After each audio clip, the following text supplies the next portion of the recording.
조갑제 TV 시청자 여러분 안녕하십니까. 설날을 앞둔 휴일입니다.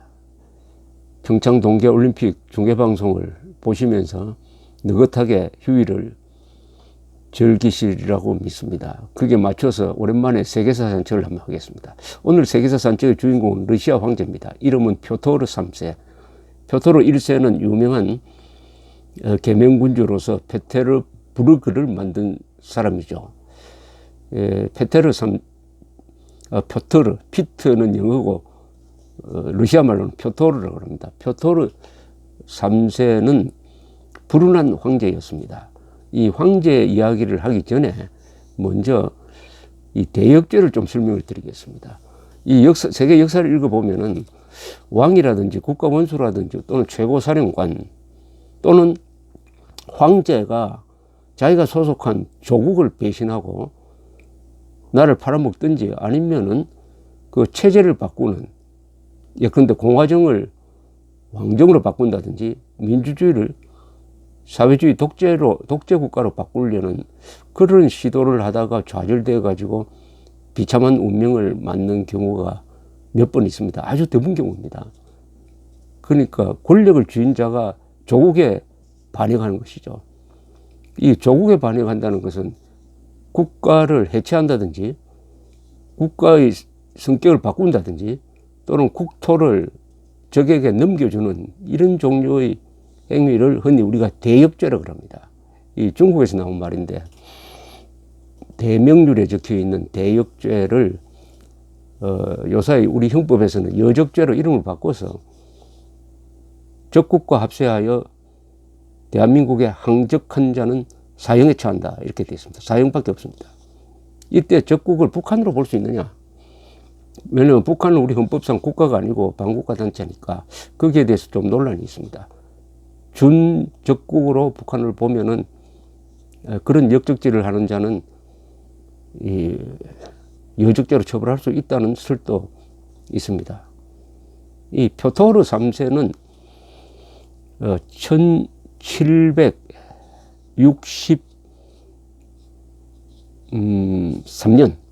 63년에 한 6개월 동안 황제를 하다가 이 이른바 대역죄를 저지르는 바람에 부인과 군이 합세한 쿠데타로 쫓겨나서 며칠 뒤에 무참하게 비살된 사람입니다. 그때 나이가 30을 조금 넘었습니다.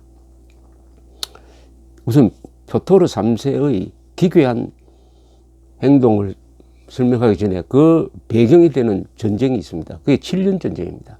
7년 전쟁은 1756년부터 1763년까지 7년 동안 주로 오스트리아와 프러시아가 대결한 전쟁인데 유럽 여러 나라들이 이 양쪽의 어느 한편에 서게 되었습니다. 오스트리아 편에 선 나라는 중요한 나라만 치겠습니다. 프랑스, 러시아, 그리고 작센 공국이었습니다. 작센, 왕국이라고 해도 되겠군요. 작센, 독일의 작센.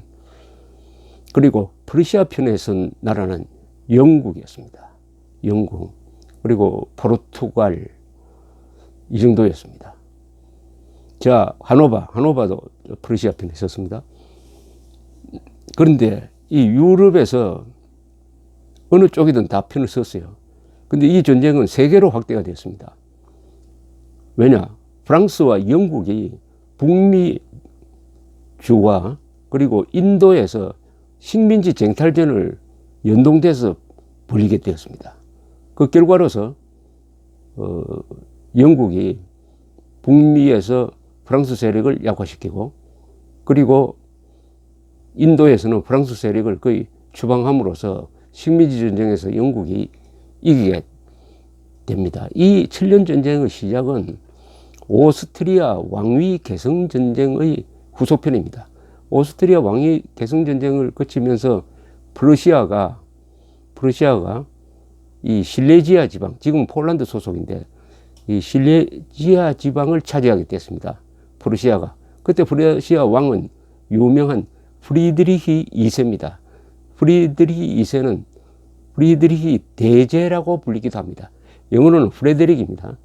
프리드리히 2세는 히틀러도 존경했던 프러시아 역사에서 가장 유명한 군사적 천재이자 계명 군주였습니다.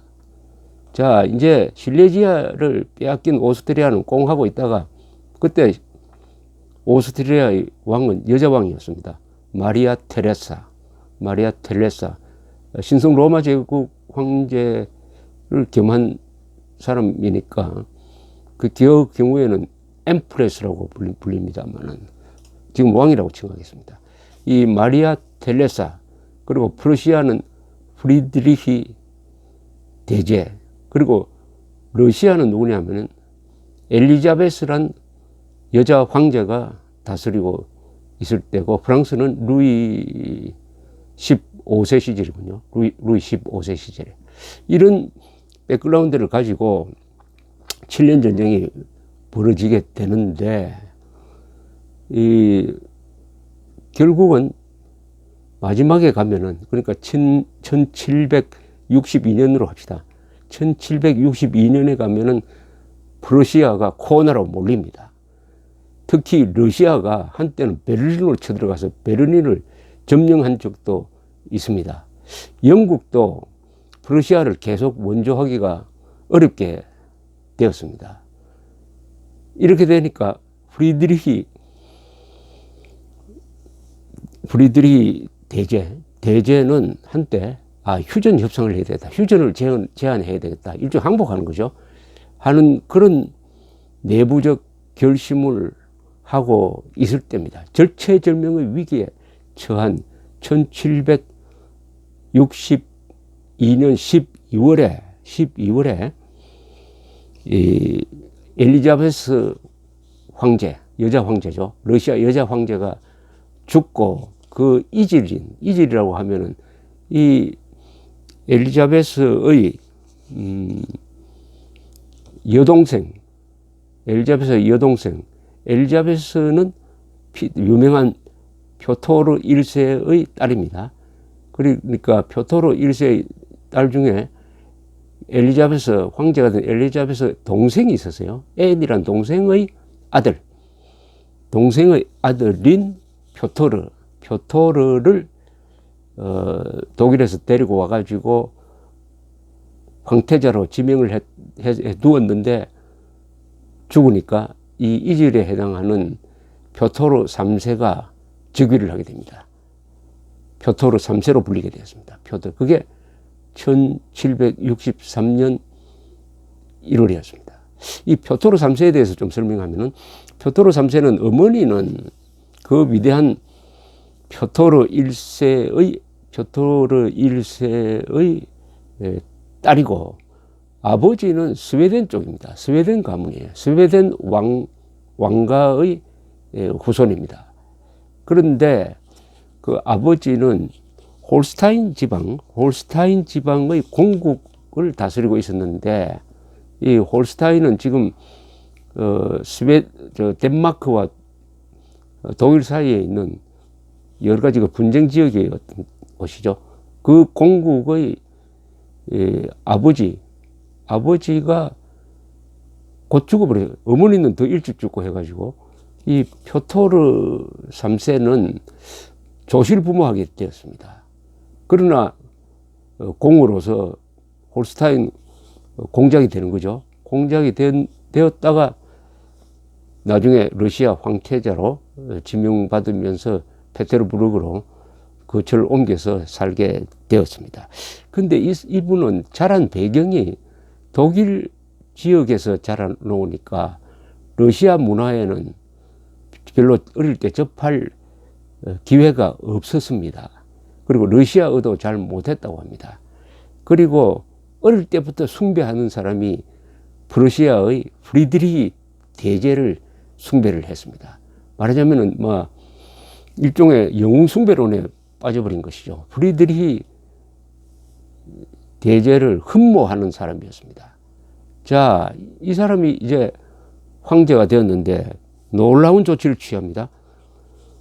표토르 3세가 이제 항복 직전까지 몰아붙였던 프러시아에 대해서 일방적으로 휴전을 합니다.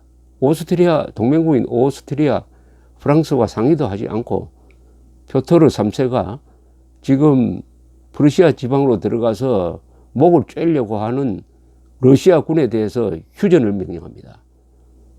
휴전하는 정도가 아니에요. 나중에는 프리드리히 이 왕에게 이렇게 요구를 합니다. 몇만 군대를 우리가 프러시아한테 줄 거니까, 러시아 군대 줄 거니까 마음대로 지휘를 해가지고 오스트리아를 쳐라고 합니다. 이건 오스트리아와의 동맹을 파기할 뿐만 아니라 러시아 군대를 적군 소속으로 넘겨버립니다. 적군 소속으로 넘겨버리니까 완전히 죽게 되었던 프리드리히가 살아나가지고 병사가 한 13만 정도로 불어나가지고 이제는 오스트리아를 위협하게 되는 것이죠. 자, 이렇게 되니까 연쇄 반응이 일어납니다. 프랑스와 이 오스트리아 편에 떴던 프랑스와 스웨덴도 가만히 보니까 이거 러시아가 빠져버리니까 오스트리아를 지원해봤자 소용이 없겠구나 해서 프랑스와 스웨덴도 오스트리아 동맹에서 벗어나 버립니다. 연쇄작용을 일으키는 것이죠. 이렇게 해서 결국은 프러시아가 7년 전쟁에서 기사회생해가지고 살아나게 됩니다. 살아나게 되면은 유럽의 판도가 어떻게 바뀌느냐. 이 7년 전쟁을 통해서 급부상한 나라가 두 개죠. 하나는 영국입니다. 프러시아를 지원했던 영국.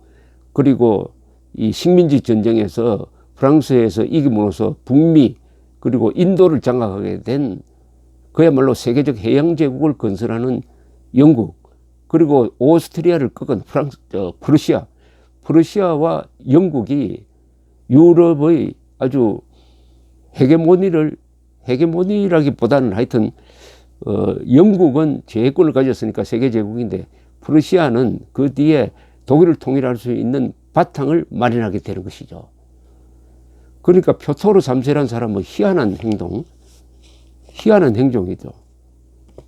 말하자면 적국의 적장을 흠모하고 그 감정대로 가서 동맹을 파기할 뿐만 아니라 오히려 동맹을 배신하고 적국을 도와주는 자기 군대를 적장한테 맡겨버리는 이런 희대의 배신이라고 할까요? 대역죄를 표토르 3세가 저지른 셈입니다. 그럼으로써 세계 역사가 바뀌었습니다. 그래서 프러시아가 유럽의 강국이 되고 나중에 이게 독일을 통일을 하고 그 다음에 그 팽창하는 에너지가 1차 세계대전 일으키고 2차 세계대전 일으키는 그 시작이 7년 전쟁에서의 승리입니다. 이것을 가져온 사람이 바로 표토르 3세 30대 초반의. 그럼 왜 이렇게 됐느냐 하면 이 표토르 3세는 교육을 받을 때 조실부모한 다음에 독일적인 교육을 받고 프리드리히 대왕을 아주 흠모하는 그런 마음이 있었던 데다가 여러 가지 성장 과정으로 해서 정신적으로 매우 불안정한 사람이었습니다. 자, 이 부인으로 맞아들인 사람이 뒤에 에카테리나 대제가 되는 그 독일 여자입니다. 부인으로 맞아들었는데 부인하고는 같이 잘 생각은 안 하고 계속 바람만 피웠습니다. 이 부인 에카테리나도 아주 인물이 출중하고 책을 많이 읽고 해가지고 교양이 있는 여성분이었습니다. 이분도 맞바람을 피웠어요. 주로 상대가 근위대의 장교들이었습니다. 한두 사람도 아니에요. 그리고 거기서 애를 낳았습니다. 애를 낳아도 당시의 황제인 엘리자베스는 후계자를 낳았다고 그래가지고 다 덮어줍니다. 이런 상태에서 황제가 되어버렸어요. 표토르 3세가. 그리고 황비가 된 거죠. 그런데 프리드리히 이 대제의 영혼이 팔린 이 표토르 3세가 러시아의 국가 이익을 완전히 무너뜨리는 이런 반역 행동을 하는데 그치지 않았어요. 자, 그렇다면 러시아 군대 입장에 한번 보십시오. 러시아 군대가 모처럼 프러시아 군을 코로나로 몰아가지고 항복받을 직전까지 갔는데 이 최고 사령관이라는 자가 그 적국을 풀어주고 오히려 러시아 군대를 프러시아 군대 소속으로 만들어 버리니까 황당하지 않겠습니까? 얼마나 자존심이 상하겠습니까? 그런데 여기에 또 그치지 않습니다. 이 표토르 3세는 그 무렵 자기의 영웅인 프리드리 왕에게 쓴 편지에서 이렇게 썼습니다. 나는 러시아의 황제보다 프러시아의 장군이 되는 게 더 좋습니다. 그러면서 이 러시아 군의 제도, 복장을 프러시아 쪽으로 바꿉니다. 군복까지. 이 군인들은 이 의식, 명예를 중요시하니까 어떤 복장을 하느냐, 어떤 무기를 체제를 쓰느냐 하는데 굉장히 민감합니다. 이걸 잘못 건드려 버리면은 군대가 반란을 일으킬 수가 있어요.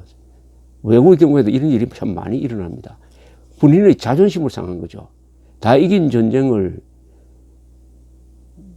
말하자면 적국한테 넘겨준 다 이긴 전쟁을 진 전쟁으로 만들어 놓고는 또 프러시아를 배우라고 하니까 러시아 군 장교들이 앙심을 품게 되었습니다. 그걸로 끝나는 게 아닙니다. 표토르는 러시아 정교가 가진 교회 재산을 몰수해 가지고 개신교를 도와주려고 합니다. 이것 또한 러시아의 오랜 전통을 배신한 것이죠. 그러니까 표토르 3세는 러시아 민중의 전통적 어떤 가치의식이나 삶이나 문화를 모르는 사람이에요. 말하자면 영혼은 독일이에요. 독일인의 영혼을 가지고 와서 러시아를 통치하려니까 마구잡이로 막 어긋나기 시작을 합니다. 표토르 3세는 이제는 프러시아를 살려준 다음에는 엉뚱하게 또 이번엔 덴마크를 치기 위한 전쟁을 준비합니다. 덴마크.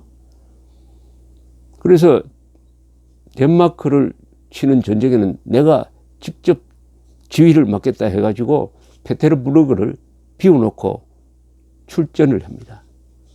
그때 바로 부인 에카테리나와 연인 관계에 있었던 이 러시아의 근위대, 말하자면 경호실 부대죠. 근위대가 합세해가지고 쿠데타를 일으켜버립니다. 또 러시아 보통 귀족과 국민들이 표토르 3세를 싫어했으니까 그 민심의 등에 업고 간단하게 표토르 3세를 추방해버리는 거예요. 그게 1963년 여름에 있었던 일입니다. 이렇게 해서 에카테리나 2세가 등장합니다. 이 사람 또한 영어로는 캐서린이라고 합니다. 캐서린 더 그레이트, 캐서린 대제라고 불리죠. 한 40년 동안 집권을 했습니다. 에카테리나 2세는 표토르 1세와 더불어 러시아 역사상 가장 유명한, 가장 성공적인 황제로 꼽힙니다. 수많은 업적 중에 흑해 지역을 러시아가 차지하게 되고 오스만 투르크와 전쟁에서 이겨가지고 그 다음에 페테르부르크에서 에르미타주 미술관을 만든 사람. 에르미타주 미술관은 그 수장품이 세계 최대 미술관이라고 불리기도 합니다만은 거기에 들어갈 그 미술품을 대부분 이 에카테리나 2세가 프랑스에 있는 자기 친구들을 동원해서 사모은 겁니다. 자, 이렇게 함으로써 밀려난 표토르 3세는 그럼 어떻게 됐냐? 표토르 3세는 자기가 평소에 구박하던 그 부인과 공모한 근위대 장교에 의해서 밀려나가지고 감옥에 갇힙니다. 그리고 며칠 뒤에 피살돼 버립니다. 누가 죽였느냐 하면은 에카테리나 2세와 연인 관계에 있던 오르로프 형제라고 있었는데 이 두 사람이 죽여버렸습니다. 그 뒤에 표토르 3세에 대한 전설이 많이 생겼습니다. 표토르 3세가 죽은 게 아니라 탈출해서 어디 살아있다 등등등등 해가지고 뭐 반란도 일어나고 하는 그런 일이 생깁니다. 자, 이런 걸 보면은 어떤 생각이 드십니까? 어떤 생각이 드십니까? 이 권력을 잡은 자, 그 사람이 대통령이든지 왕이든지 뭐 최고사령관이든지 아니면 황제든지 이 권력을 잡은 자가 적국의 적장에게 그 영혼을 팔아넘기고 또 거기에 따라서 자기가 소속된 조국을 미워하고 조국의 이익을 무시하고 국민과 국가와 국군에 반역하고, 그게 말하자면 여적죄죠. 반역하고 해가지고 다 죽게 생긴 적국을 살려내는 이런 일을 했다. 그렇게 함으로써 세계 역사를 바꾸었다. 이것은 권력자의 영혼이라고 했지만 그건 가치관입니다. 이념입니다. 이념을 장악하게 되면은, 적이 말이죠. 장악하게 되면은 아주 손쉽게